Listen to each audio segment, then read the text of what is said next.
Young rebel star ప్రభాస్ని house arrest చేశారు. ఎవరో తెలుసా? మన రాజమౌళినే.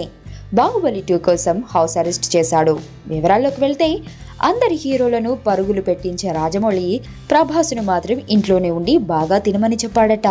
బాహుబలి మొదటి పార్ట్లో దాదాపు 120 కిలోల బరువుతో కండలు తిరిగిన బాడీతో కనిపించిన ప్రభాస్ ఆ తరువాత బాహుబలి 2 షూటింగ్కు గ్యాప్ రావడంతో మళ్ళీ మునుపటి ప్రభాస్లా మారిపోయాడు.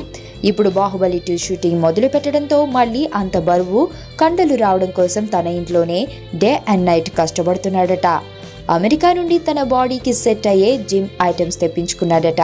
అంతేకాదు స్పెషల్గా జిమ్ స్పెషలిస్ట్ ఆధ్వర్యంలో జిమ్ చేస్తూ దానికి కావాల్సిన ఆహారాన్ని తింటున్నాడట. మొత్తానికి రాజమౌళి ప్రభాస్ను బయట ప్రపంచం కనిపించకుండా కష్టపడుతున్నాడు. నా కూతుర్ని కిడ్నాప్ చేశారు రిషి. నా కూతుర్ని వెతికి పెట్టగలవా? ఎవరినో పెళ్లి చేసుకొని వెళ్ళిపోయింది. ఇప్పుడు వాళ్ళ కూతురు కిడ్నాప్ అయితే నీకేంట్రా? 2 months బ్యాక్ ఒక చిన్నపిల్ల కిడ్నాప్ అయిందండి. కిడ్నాపా? ఎప్పుడండి? మీరెవరు? నువ్వెవరు? ఎవరు మీరు? ఎక్కడో అమెరికా నుంచి వచ్చి